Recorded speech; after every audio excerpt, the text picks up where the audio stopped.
Hello, my name's Gary, I'm 25, and I just love this weather! Yeah! Who lives in this house? Oh look, it's a Teenage Mutant Hero Snowman! Snowabunga! We've put together a few clips from some of the work that I've done.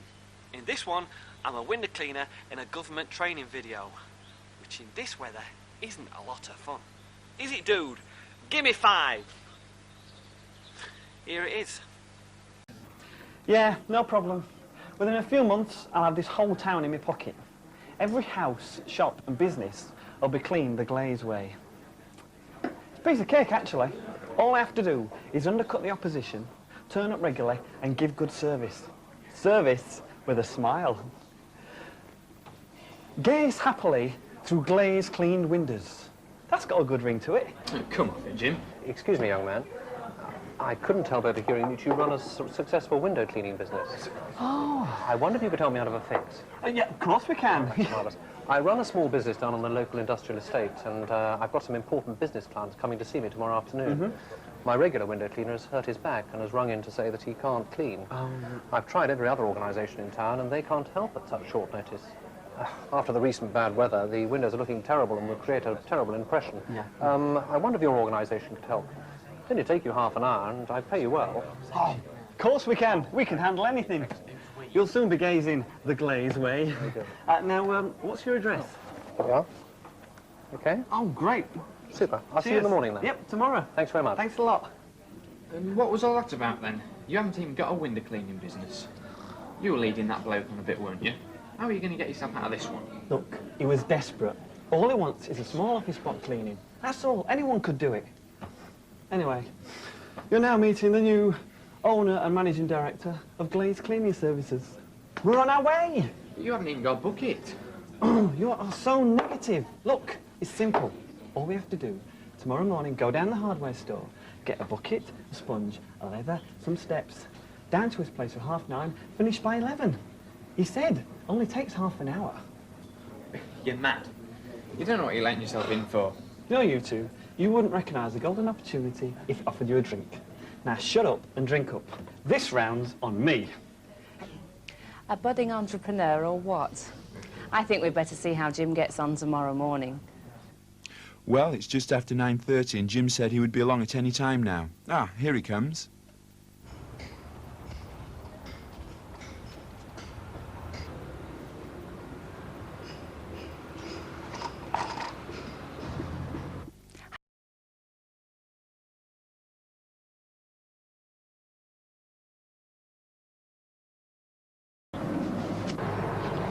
You in love, Dreg? Eh? Are you in love, Dreg? No. Then why are you always giving this grass your balls? Every time you end up humping this grass looking for your ball. So I figured, well, you must be in love.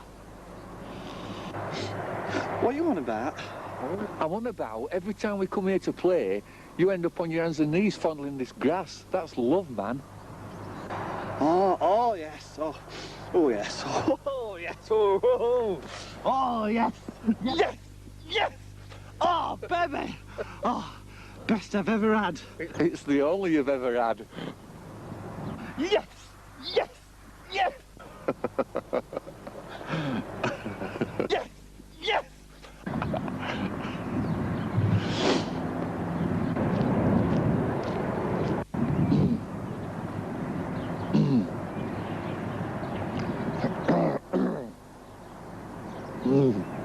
Oh, baby, you're so sexy. You long brown stalks. Your juicy brown mud. Oh, baby, I love you. Oh, yes, it is so good. So good for me, oh, baby. What?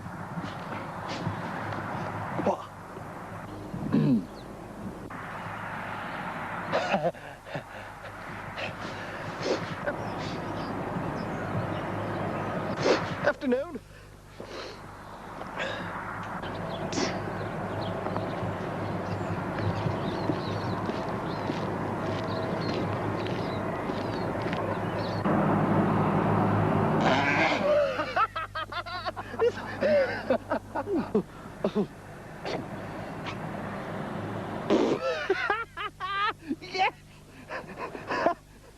Thanks, missus. He found me ball. Yeah!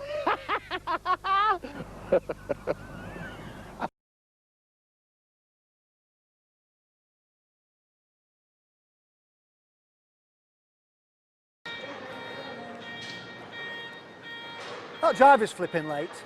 Oh, I'm sure he'll be here soon. It would be on time if he didn't have all those extra glass oil drops. Sometimes his places run like a madhouse. You still haven't cleared away those pallets I asked you to. I mean, where are we going to put the float glass if they're still there? What float glass? Yeah, well, George didn't tell me about it till Monday either, but we'll just have to get on with it. Now, will you move them, please? Well, if that's all the thanks I get for putting in all the hours God sends, I'm just not going to bother in future. They just don't give a damn here. We haven't got all day, get on with it. All right, keep your hair on. I'm not the one that's late, and your driver wouldn't be late if you didn't change around his drops every day of the week. Look, you. Look, this is the way it is. This is the world as we know it.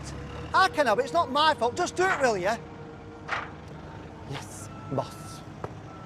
And screw you too.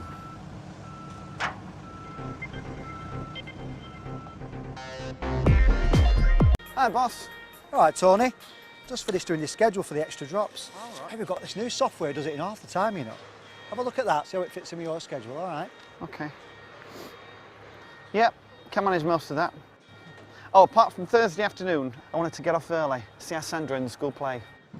All right, well, the temp's staying on to cover shifts, so it should be all right. Are we keeping her on? Yeah, for an extra month or so. That should ease things a bit, you know. If you ask me, they should take her on full time. We'd have a word with them upstairs. I mean, we're doing enough business for heaven's sake, aren't we? Yeah, true. But thanks anyway for Thursday afternoon. Yeah, she'll love that, our Sandra. First time she's played the lead in the school play. Oh, you must be proud.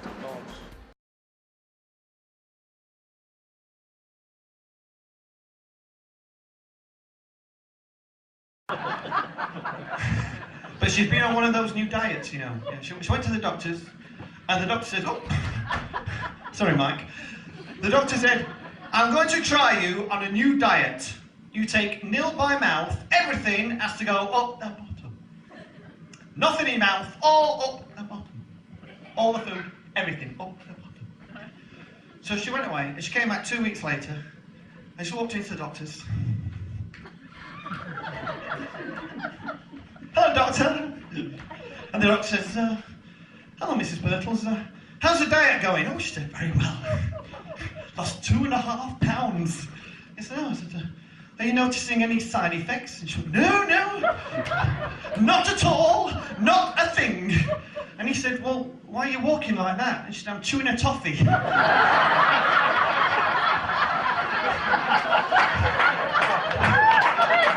Thank you, I paid for 5. Where are the rest? Do we like impressions? I wish I did some. No, here's a little impression, an impression of a very well-known man. Everybody knows, a young man called Frank Spencer.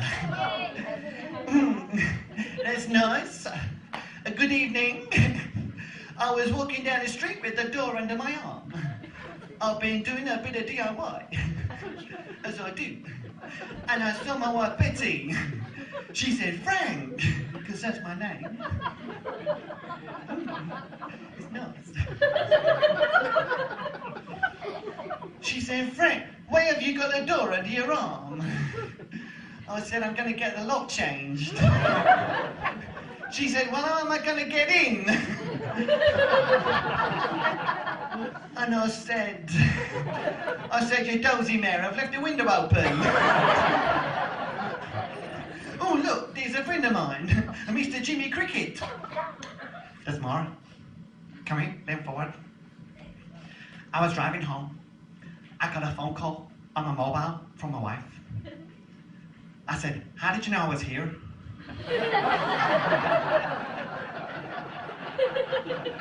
She said, you gotta be careful. I've just heard there's some idiot driving on the motorway the wrong way. I said, you joking? There's hundreds of them.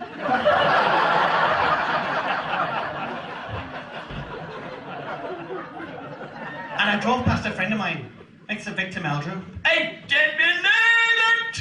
Good God! I was lying in bed with my wife the other day, and the phone rang. And I said, I didn't believe it, you idiot! How the hell should I know? from the Coast Guard or the Meteorological Office. My wife said, who was it? I said, I don't know, some bloody idiot asking if the coast was clear. Right, listen, haven't got any teenagers in today. Any teenagers? Yeah! Is that hard paper round, is it? Any senior citizens? Yeah! Can't say that anymore. New title, new ruling from Brussels. No longer allowed to be called senior citizens. You are now officially known as recycled teenagers. That's the official. But let's face it, there's not a lot of difference, is there, between teenagers and recycled teenagers, senior citizens, because all take drugs and none of them work. It's true, isn't it? But I love seeing. Anyone been on a Saga holiday? Oh, you've got to go. Do you know what it stands for, Saga? Sex and games for the aged. Or send a granny away. But I love my grandparents because I love my granddad, right? He's a great character. He's 87, right? And he's still out jogging in the mornings. And he was out the other morning and he's jogging down the street like this. And he jogged into the butcher's and he did 30 press-ups. And he said to the butcher, I bet you can't guess how old I am. And the butcher said, ooh, 65? He went, 87, me, 87! At the shop, down the street. Into the baker's, 50 press-ups in the baker's. Said to the baker, I bet you can't guess how old I am. Baker said, 72. 87, mate, 87! Out the shop, down the street. Little old lady stood at the bus stop. She just stood there. Grandad came up and says, bet you can't guess how old I am. So, just a minute. Gave him a handbag. Went round the back of him, and she put a hand underneath his running vest, and she's feeling all over his chest like this. All over. Then she put a hand down his shorts. Feeling everywhere, all round his shorts. And she stood back and she said, you are 87 years old. He said, how did you know that? She said, I was studying the butchers.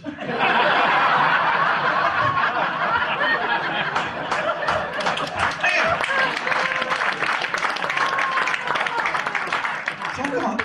But no, my granny, she's just as good. It was my granny's 90th birthday the other week, and she had a birthday party. And they took her out into the garden in her chair, and she sat in the garden in her chair, right? And she started falling this way. So they got this cushion, and they put it there so she couldn't fall that way. But then she started rolling this way. So they got another cushion and put it just there to stop her rolling that way. But then she started rolling forwards. So they got this big pillar, put it on her lap to stop her rolling forwards. And when I got there, I said, hello, Granny, are you having a good time? She said, I'm having a wonderful time, but they won't let me fart. Thank you very much. Good night. Thank you.